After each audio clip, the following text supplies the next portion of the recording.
salvatrice. Nouril Mutalsam TV, Nouril Mutalsam TV, la quintessence de la. Doy nga nu sëriñoo doy nga nu weeraay mane fula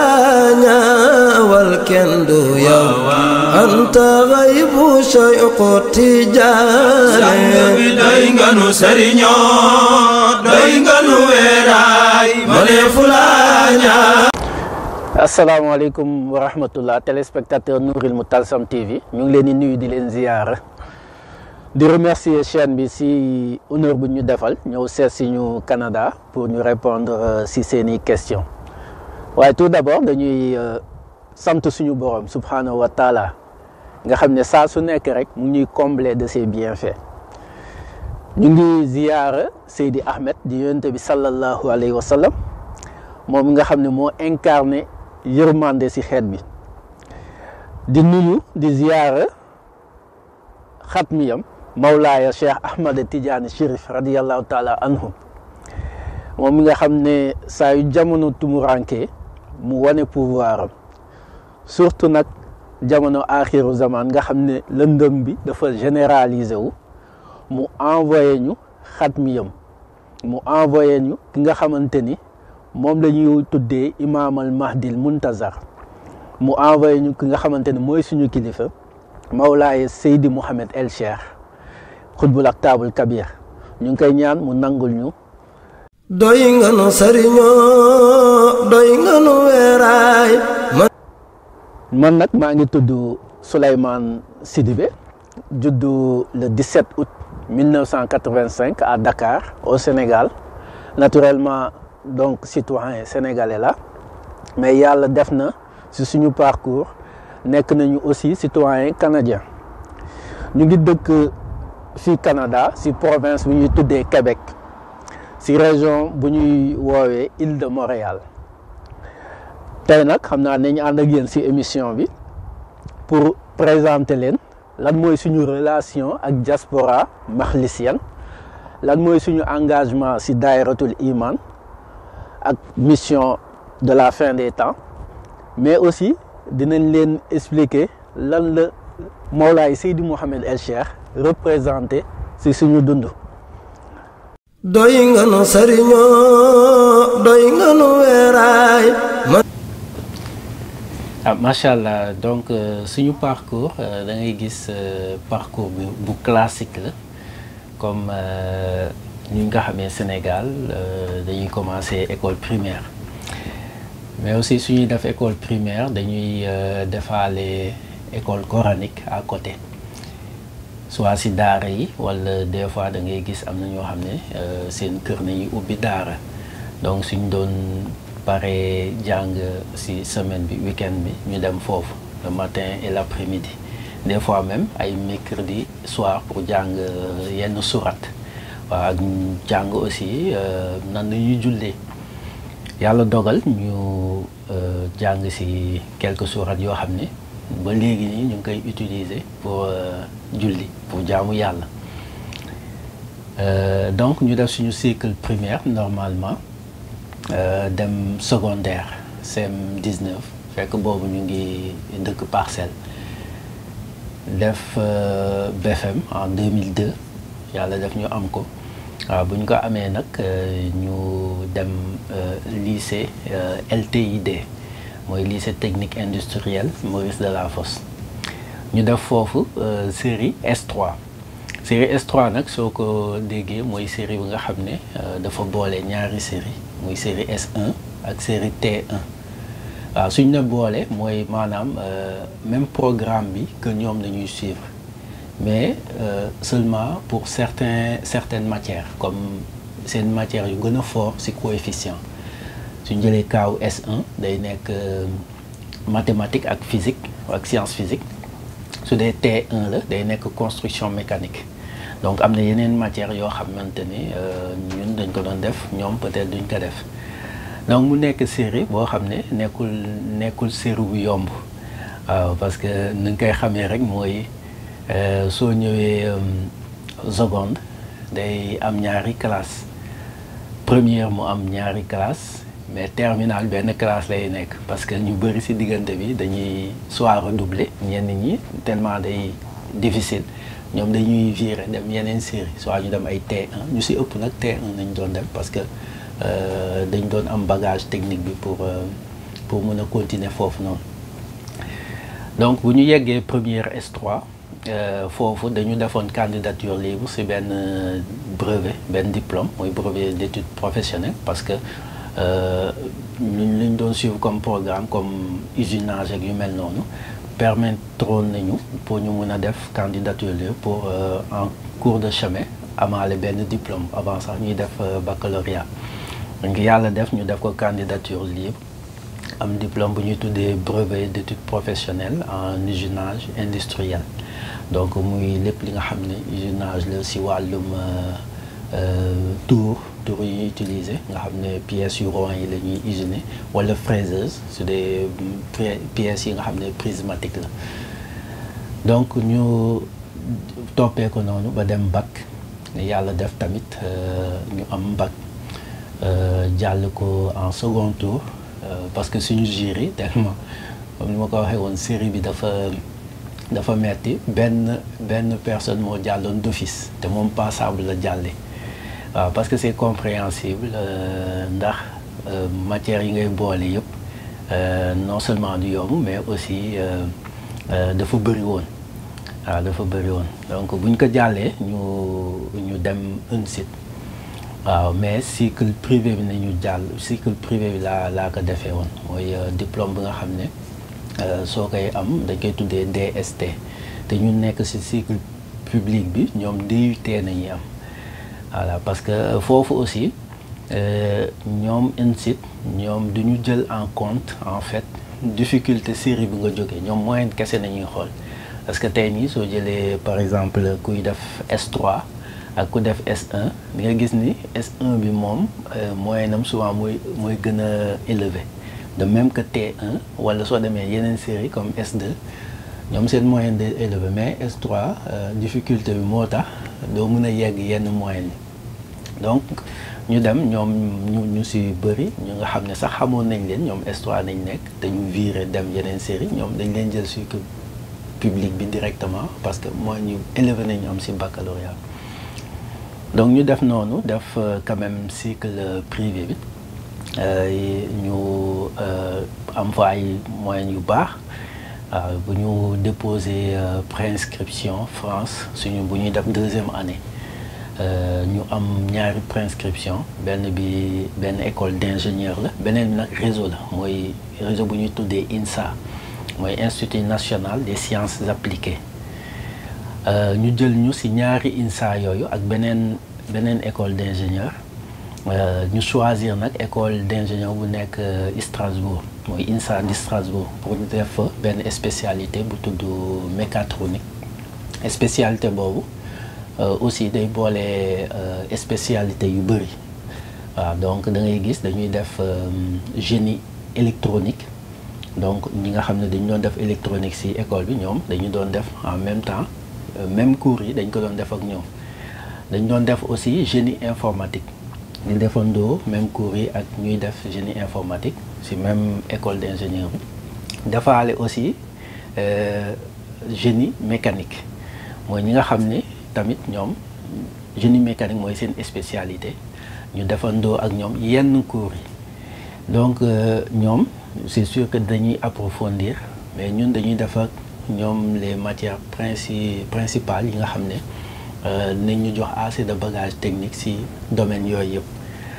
après différence bi fu muy ñëwee mooy ñun suñuy projet yu ñu doon def projet yooyu mooy doon gën a complexe parce que comme série bi nga xam ne dafay permettre pour boole technique yooyu yëpp ci benn technique pour mu gën a gaaw parce que tey nii su ma joxoon benn exemple rek nga ne da ngay defar téléphone parce que téléphone day am benn partie mécanique day am partie électronique mais aussi day am partie programmation donc di nga former peut-être ñetti équipe yoo xam ne bokkuñu waaw parce que di nga woo génie mécanique di nga woo génie électronique mais aussi di nga woo génie logiciel wala informatique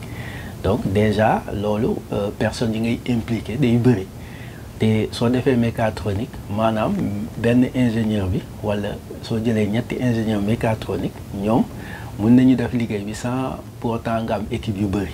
mais ñoom dañu boole maanaam compétence yëpp di ko defandoo daal donc looloo nekkoon objectifu spécialité boobu yàlla def nag ñu def cycle bi ba am ci suñu diplôme waaw mais durant cycle bu ñu ko doon def bu ma nekkee deuxième année mooy quatrième année pardon waaw deuxième année ci cycle bi quatrième année am benn collègue boo xam ne moom demoon na Canada pour def benn stage waaw bu mu defee stage bu mu ñëwee mu wax ñu ci lu bëri waaw présenté ñu fu mu ko defee mooy maanaam benn laboratoire boo xam ne ci wàllum aérospatial lay yëngu mu expliqué ñu projet bi ak professeur bi nga xam ne moo ko doon diriger projet bi intéressé ñu trop ci la ñu ne ñun bëgg nañ ko def mais suñuy jeexal maanaam projet de fin d'études parce que sax déjà sooy def cycle mécatronique ci grande école ingénieur yu nekk France ñoom dañ lay exiger nga voyager pour nga voyager parce que loolu dafa bokk ci programme bi pour nga découvrir bon yeneen culture wala découvrir yeneen façon de faire yeneen technique waaw ci beneen dëkk donc soit nga dem def échange pendant une année nga jàngee par exemple sa quatrième année nga def ko à l'extérieur mais soo ñëwee nga continuer sa cinquième année wala nga dem def stage wala nga dem def benn projet donc bu ñu defee suñu demande laboratoire boobu nekk fii Montréal ñoom ñu accepté suñu dossier léegi ñu def démarche administrative yi pour maanaam am kayit mooy permis d'études pour ñëw Canada pour def suñu projet de fin d'études nga xam ne ça a duré à peu près 8 mois en 2011 donc ñu def bu ñu paree projet de fin d'études fii Montréal ñu dellu France pour def suñu soutenance pour diplôme d'ingénieur en mécatronique waaw ñu def soutenance bi en fin 2011 ñu am diplôme bi waaw donc diplôme d'ingénieur yi foofu France soo ko amee da ngay am automatiquement grade de master de telle sorte que soo buggee continuer pour def doctorat di nga ko mën a def nga maanaam da ngay rejoindre ñi nga xam ne dañu def système LMD waaw ñooñu nekk ci université yi def système bi yow soo bëggee dem ba am sa diplôme d'ingénieur au lieu que ngay liggéey mais nga bëgg a parfaire say technique wala approfondir sa jàng da ngay mën nga dem def ci université yi doctorat mais ñun buñ ko amee bon au lieu que ñu des France dañu préférer retourner ñëw Canada parce que balaa ñu doon ñibbi ci suñu projet de fin d'études bu ñu ko paree fii Canada professeur bi bon daf ñu proposer ne moom am na projet yu intéressant yoo xam ne da koy def ak yenn industriel yoo xam ne ñoom ñoo koy financer léegi man su dee intéressé na ma man mun naa ñëwaat pour def projet boobu mais dans le cadre d'une maîtrise voilà bu ñu demee nag ñu réfléchir ci France foofu au lieu que ñu continuer suñu entretien d'embauche yi wala ñëwaat def maîtrise après bon continuer fii Canada donc si la ñu décidé en fin 2011 vers décembre comme ça waaw ñibbi si waat gannaaw bu ñu déposé suñu demande d'admission pour école bi ñuy tuddee ETS parce que sooy def maîtrise boo xam ne projet la ñu ngi koy tuddee maîtrise avec mémoire soo koy def foog université bu professeur bi nekk foog université bi nangu léegi wala école d'ingénieur dans ce cas-ci école de technologie supérieure de Montréal ñoom ñoo accepté sama dossier buñ ko accepté ma ñëw pour def ak ñoom maîtrise ak mémoire donc projet boobu nag nekkoon na projet bu intéressant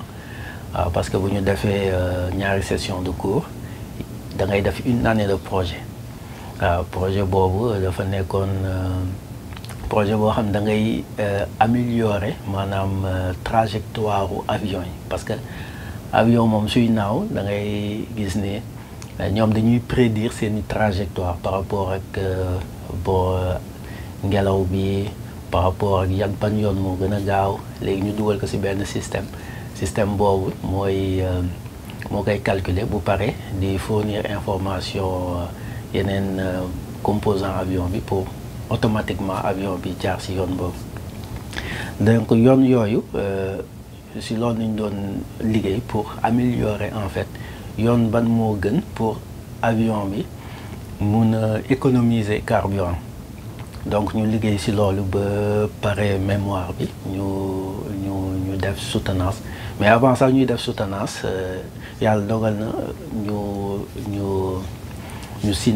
signé benn contrat en 2014 contrat pour travail pour liggéey ci benn entreprise boo xam ne ci loolu lay yëngu daal ci wàllum système yoo xam ne dañ koy embarquer ci avion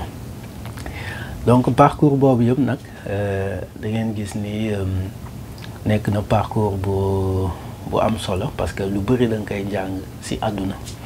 voilà donc mun doon sama parcours bu nga xam ne côté éducation côté scolaire mais en même temps en parallèle aussi ngay gis ni amoon naa ay liens wala intéressé wu naa woon ci lu bëri ci wàllum spiritualité parce que le plus souvent je me tenais ak ñi nga xamante ni samay xarit lañu mais aussi ñoom dañ doon intéressé wu ci wàllum diine waaw comme am na koo xam ne sax mu ngi ci xadara bi mu ngi tudd Adama waaw maa ak moom yàggoon nañu ànd mu nekkee collège waaw dañ doon intéressé wu lu bëri ci côté cacher des choses waaw mais suñu curiosité ñu ngi ko doon orienté ci livres yi ñi nga xam ne ñu ngi doon bind ci wàllum soufisme ñi nga xam ne ñu ngi doon bind ci wàllum turu yàlla yi ak di wax nitu yàlla yi seen degré waaw donc loolu lu ñu intéressé woon la à l'époque donc ñu doon def ay gëstu ci livres yi waaw ci temps yooyu sax dañu xamee lan mooy xadaratul illaahiya ci la ñu xamee ni am na ñoo xam ne dañu am pouvoir di gis yonente bi sans à l'état de veille sans pour autant ñuy nelaw wala ñuy génn loolu nag mu nekkoon lu ñu passionné waaw nekkoon lu ñu passionné et aussi amoon naa beneen xarit boo xam ne maa moom souvent dañ doon waxtaan ci wàllum tijanisme waaw à l'époque nag xaw ma ci woon lu bëri waaw xaw ma ci woon lu bëri mais dañ doon dem ay xadara fekk jëlaguñu sax wér dem ay xadara des fois wasi fa waaw de temps en temps lu nekkoon lu ñu intéressé maa ngi fàttaliku sax ci groupe yi ñu doon fréquenté am na ñu ma ci xamoon benn jour ñoom ñëw nañu ba suñu kër pour def fa xadara parce que des fois dañ doon tourner waaw di def ay xadara ci yenn kër yi nga xamante ni ñoom ñoo bokk groupe comme ñu ñuy àndal daal waaw yàlla def un jour ñu ñëw ba suñu kër def fa xadara waaw ba léegi jëlaguñu wér de te xamaguñu sax dëgg-dëgg lan moo doon tarixa tijaan waaw c'est par la suite bu ñu xamee Seydi Mouhamed El Cheikh dañu xam importance su tarixa boobu 2 ans avant yàlla dogaloon na nag jël nañu wér de après nag li si lañ ko xam gën a téyewaat tarixa bi par la suite donc yàlla dogal ñu continuer noonu ba par la suite la ñu xam Seydi Mouhamed El Cheikh intégré ci Daïratul Iman nekk ci membre actif di liggéey ci projet yi di ànd ak ñi nga xamante ni ay membre lañ ci ñuy ànd di liggéey te yàlla rek tax di liggéey parce que am nañu benn kilifa boo xamante ni muy Seydi Mouhamed El Cheikh doy nañu kilifa boo xamante ni yëg nañ ñu mooy le meilleur pour orienter actuellement ñi nga xamante ne dañuy aspirer pour jëm ci yàlla. doy nga nu sëriñoo doy nga nu weeraay. Bonjour, je m'appelle Derek Chi. Je voudrais lancer quelques mots pour mon ami Suleiman, qui est aussi mon ancien collègue de travail. Je me rappelle de ma première expérience professionnelle, c'était Suleiman qui devait me former pendant mes 2 premières semaines. Et durant ces 2 semaines, Suleiman m'a appris tout ce qu'il pouvait et grâce à lui, j'ai pu devenir autonome rapidement. C'est une personne très compétente et maîtrise bien ce qu'il fait. De plus, il est très sympathique. On a même développé une relation amicale qui a continué en dehors du travail. Vu qu'il est musulman, il est très respectueux envers les autres cultures et les autres personnes. J'aimerais souligner sa détermination et son souci pour le succès des projets. Souvent, on a dû rester tard la nuit pour respecter les dates de livraison. Merci pour tout, Suleiman. Salam alaikum. Parler de Cheikh Suleiman revient à parler d'un collègue, d'un ami, mais également d'un modèle de compagnon dans la mission. En effet, j'ai connu Cheikh Suleiman en tant que collègue dans mon ancien travail, où je l'ai remarqué par son professionnalisme et son sérieux. Il s'agit de quelqu'un en qui on peut avoir confiance dans le cadre du travail, mais également dans le cadre de la vie de tous les jours. Et c'est cette relation de collègue s'est muée en une relation amicale où Cheikh Suleiman il a fait preuve de sociabilité, de qualités humaines indéniables. Et ce sont ces mêmes qualités qui font qu'aujourd'hui, je le côtoie en tant que compagnon, en tant que modèle de compagnon dans la mission. Ici, en particulier dans la Daïratul Iman du Canada, Cheikh Suleiman est notre président. Donc c'est lui qui coordonne, qui dirige les activités en coordination avec le Khalif. Donc tous les événements qu'organise la Daïratul Iman du Canada, en Amérique en particulier, sont sous sa supervision. Donc on peut dire que sa résidence est le siège social de la Daïratul Iman Canada. Donc le voir à l'œuvre tous les jours est une source d'inspiration parce qu'il s'agit de quelqu'un qui est résolument engagé dans la mission, mais plus particulièrement ici au Canada où la plupart des activités sont sous sa supervision. Donc en tant que tel, c'est un plaisir de travailler avec lui, c'est une source de motivation, d'engagement. Donc en gros, c'est un modèle de compagnon. Salam alaikum.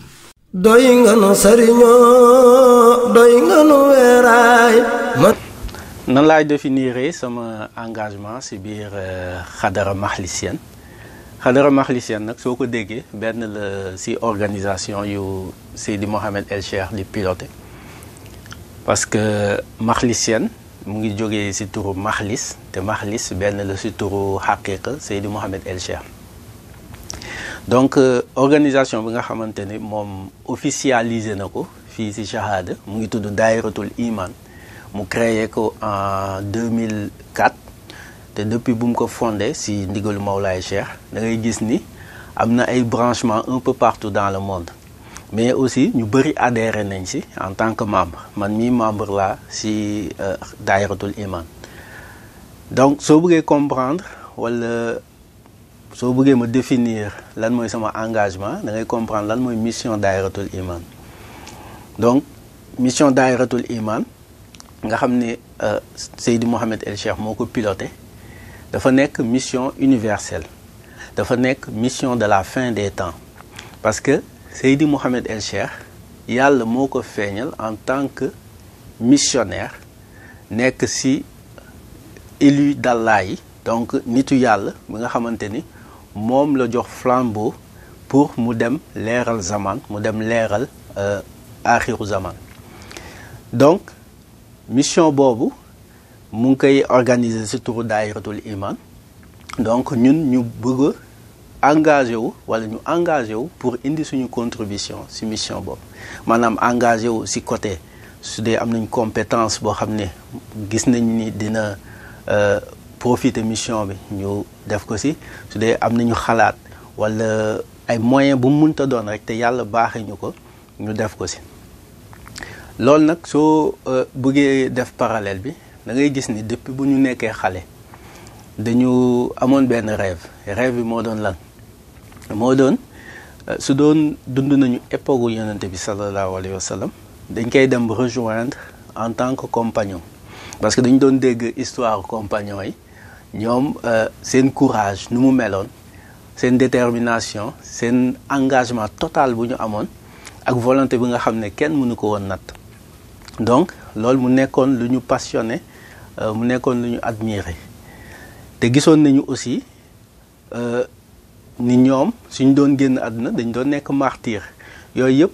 mu nekkoon loo xamante ni ñun dañ ko doon rêvé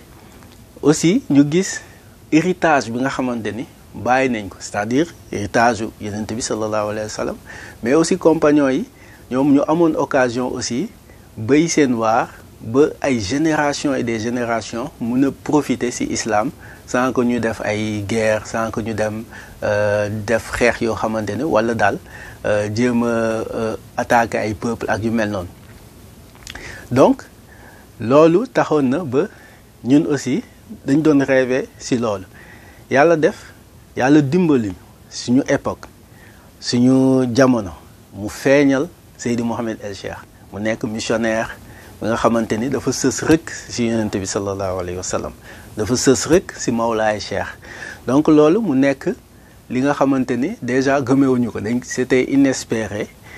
mu feeñal ko Sénégal def ko nit ku ñuul parce que su doon nekk na arabe tey peut-être ce serait un peu plus difficile pour que ay sénégalais am accès ci moom waaw donc moo tax comme yàlla dimbali ñu yombalal ñu loolu ñun tamit ñuy def le tout ba engagé wu totalement